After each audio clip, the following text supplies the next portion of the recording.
Oi! Faz muito tempo que eu não apareço aqui e eu não vou mentir que eu senti muita falta de aparecer, de verdade. Mas eu quero compartilhar com vocês a minha tristeza de hoje, que foi: estava eu pensando na vida sem nada pra fazer nessas férias, e aí eu olhei pela janela, vi aquele sol lindo, maravilhoso de verão e pensei comigo: vou gravar. Comecei a me arrumar, tomei banho. Quando sai do banho, o que acontece? Está chovendo. E eu que dependo de luz natural, como fico? Triste. Mas enfim, eu queria falar, com vocês, assim, uma das doenças que eu acabei descobrindo que eu tenho, que é a Voin-Lebrun, que muita gente ainda me pergunta o que que é, e eu sempre acabo dizendo a mesma coisa. Eu geralmente falo, é uma doença sanguínea. Mas até eu explicar o que que é, o que que não é, demora muito tempo. E eu tava pensando, fiquei, cara, quanta gente que me acompanha que não sabe o que que é isso. E eu fiquei pensando, poxa, vou falar sobre isso, porque eu não encontrei nenhum vídeo no YouTube em português sobre isso, e eu acho que é legal, assim, pra informação. Do mesmo jeito que eu tava passando por um monte de coisa sem nem saber o que que era, até descobrir que era Voe Lembrando, eu sei que muita gente também passa por isso. E eu acho válido um vídeo assim, porque doença, não é uma doença muito comum. Eu mesma nunca tinha ouvido falar, nem ninguém da minha família antes de eu descobrir que eu tinha. É legal compartilhar essa parte da minha vida que eu não contei assim em detalhes, como foi, como que eu descobri, o que que é essa doença e o que que ela me afeta hoje. Então, vamos lá, né, gente? Olha, férias é um negócio que eu vou falar. A criança tem trocentas casas pra gritar em frente. O que que ela vai fazer? Vem gritar aqui na porta de casa. Vamos lá. O que que é a doença de von Willebrand? A doença de von Willebrand é um erro no fator von Willebrand que todos têm. Todos têm esse fator e ele é um dos fatores que é responsáveis pela coagulação do sangue. Pessoas como eu que têm esse defeito nesse fator acabam tendo mais sangramento do que deveriam ter, ou a cicatrização mais lenta de um machucado. Vou dar um exemplo assim, mas, por exemplo, tem eu com o lembrando positivo e uma outra pessoa. Nós duas nos cortamos. Quem é que vai sangrar mais? Eu. Porque o meu fator de lembrando tem um defeito e acarreta na dificuldade de coagulação sanguínea e, consequentemente, na cicatrização. Para chegar a esse diagnóstico, precisa de exame específico, não é qualquer exame que sangue que detecta. E também não é qualquer médico que consegue, ligar os pontos e saber que é uma doença de Von Willebrand, porque é uma doença meio rara, não é rara, mas pelo que eu vi são cerca de 2% da população mundial que tem. Então, se você for parar pra pensar, é muito pouco a população mundial. Por isso que é uma doença tão pouco conhecida. E que ela traz de problema e tal, assim. Ela tá dividida em 3 tipos, ou 4, se eu não me engano. E da última vez que eu fui na médica, ela acabou descobrindo que eu não era tipo 1, mas que eu sou tipo 2. E o 3 é o mais grave. Eu não li muito mais sobre isso, mas 1, 2 e 3. Eu descobri recentemente que eu sou do tipo 2. Então, e de onde vem essa doença? De onde ela surge? Essa doença, na maioria das vezes, né, 99% das vezes, ela é uma doença cromossômica, ou seja, na divisão dos cromossomos acontece um erro no cromossomo 13 ou 14, se eu não me engano, e acaba dando a doença de von Willebrand. Então, é uma doença já de nascença, é uma doença recessiva e que pode passar para os filhos. E em raros casos, que provavelmente foi o meu, é uma doença adquirida. Ou seja, em algum momento da vida essa doença apareceu e quando isso acontece, é uma doença autoimune. No meu caso, na verdade, ainda não sabem se foi a cromossômica ou a adquirida, porque já viram, minha mãe não tem, meu irmão não tem, meu pai também não tinha, então se a minha for cromossômica, veio de um antepassado, bisavô, tataravô, sabe? Uma pessoa bem distante de mim, que acabou parando em mim, ou a minha veio adquirida.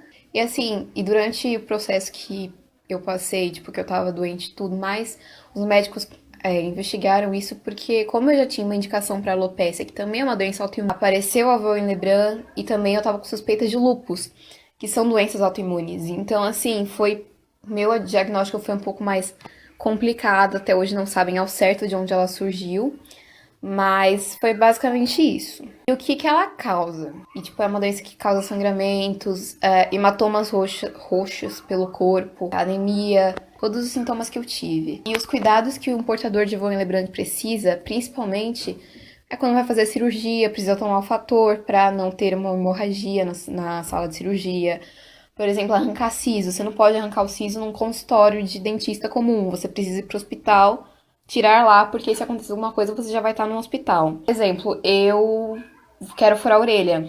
E eu, pra furar a orelha, eu preciso, pelo menos uma semana antes, começar a tomar o anti-hemorrágico pra prevenir alguma coisa. O que acontece muito também é, por exemplo, se machucar, bateu a perna em algum lugar, tipo, não é aquele roxo que todo mundo tem, vira, tipo, literalmente, vira um galo na perna. Isso aconteceu comigo, eu fui subir no ônibus e eu caí no degrau, e eu fiquei um mês com a perna, tipo, dura, com um calombo roxo na perna e duro. Lembrando, ela é uma doença meio, tipo, silenciosa. Você começa a entender depois que você descobre, mas depois que você descobre, fica normal, assim. Como que eu descobri? A Van Lebrun, ela geralmente... Ela é descoberta tarde demais.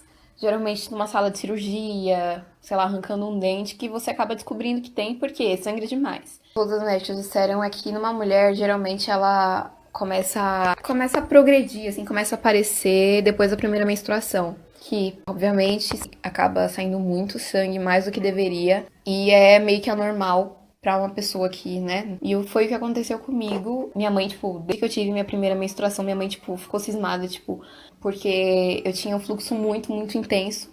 E a mãe ficou cismada. Ela viu que não tava normal aquilo, na médica e tal, ela pediu uns exames. E no exame viu que, e assim, segundo a médica, o normal pra uma mulher é acima de 30. A minha taxa de ferro tava, acho que em 2,6. Então, tipo, minha taxa de ferro tava zerada praticamente. E aí começou a minha saga pra tentar reverter esse quadro. E foi aí que ela falou pra gente procurar um hematologista. E nós procuramos um, só que quando eu fui nele era tipo, sei lá, não sei o que aconteceu com ele. Que ele via os exames, ele falava que eu não tinha nada, que era normal. E meu cabelo caindo naquela época, que era tipo super normal. Era só tomar ferro que melhorava. Minha mãe também cismada que tinha alguma coisa acontecendo e ninguém sabia o que era. Marcou uma outra hematologista. E essa hematologista, ela era uma, tipo, super cheia, tipo, tinha que marcar no primeiro dia do mês, senão não conseguia consulta e tal. Isso, quando eu descobri que eu tinha a anemia, acho que era mais ou menos julho, a gente só conseguiu a consulta pra fevereiro. Então, nesse meio tempo, eu tava só tomando ferro e sem saber de absolutamente nada. Fomos na hematologista, ela pediu vários exames, o exame que ela pediu era um específico, era agregação plaquetária. Fomos pro outro lado da cidade fazer, porque onde eu morava não tinha. Fizemos e eu lembro que saiu mais de 20 tubinhos de sangue de mim, porque é um exame, tipo, muito complexo. E aí, tipo, tinha que ir no lugar que tinha que fazer, tinha que pedir pra sair com um gráfico no resultado. Era um exame muito preciso. Quando saiu, ela olhou e olhando assim, falou, o que eu tava pensando.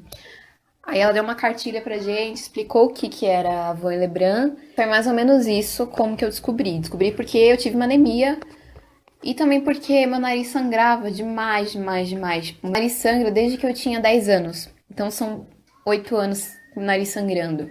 Não é tipo um sanguezinho assim, é tipo, né? Há um tempo atrás era sangue de fechar colchão, de ter que lavar o edredom todos os dias, de tanto sangue que saía. E era, tipo, assustador. Cheguei até a fazer exames de imagem do nariz pra ver se era, tipo, algum vaso dilatado, alguma coisa. E até hoje ninguém sabe por que meu nariz sangra. E depois de saber o que era a Von Lebrun, depois de saber os sintomas, depois de saber tudo, o que ela está me afetando hoje? Eu tenho algumas restrições no meu modo de vida, porque eu não posso sangrar de jeito nenhum. Então eu tomo anti-hemorrágico pra, tipo, se meu nariz tá sangrando. Eu tomo pra cortar o sangue, né? Tomo anticoncepcional, porque eu não posso sangrar. Tomava até um tempo atrás, uns 3 meses, 4 meses atrás, o ferro, mas meu ferro, graças a Deus, já normalizou. Eu tenho que ter cuidado também com pancada, fazer exercícios muito pesados, porque por causa disso eu acabo me cansando muito fácil. Então, tipo, eu tenho que ter muito cuidado com essas coisas. Os médicos já desde aquela época falaram que futuramente, quando eu quiser engravidar, eu vou ter uma gravidez de risco. Por exemplo, eu tenho que também ter um cartãozinho comigo do hospital. Eu me trato no Hospital São Paulo. Então, se acontecer alguma coisa comigo na rua, algum acidente, vou ser levada pra lá. Porque quando eu chegar lá, já vou ter uma equipe especializada, no meu caso, pra me socorrer. Então, tipo assim, eu tenho uma vida normal hoje, graças a Deus. Continuo tendo sangramento de nariz, mas também não me atrapalha mais como antes. Eu tenho que ter cuidado, tipo, em tomar medicação, Por exemplo, eu não posso tomar anti-inflamatório, não posso tomar nenhum remédio que possa afinar o meu sangue. Então, tipo, eu tenho que ter cuidado com essas coisas.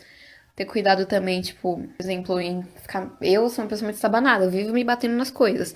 Então tem que ter cuidado com isso também, porque hematoma que dura uma semana pra mim durou quase um mês.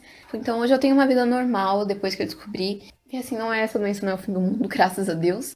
Eu acho legal compartilhar essa experiência com vocês, porque às vezes vocês podem ter essa doença e nem imaginam e só vai descobrir em horas, tipo, tarde demais.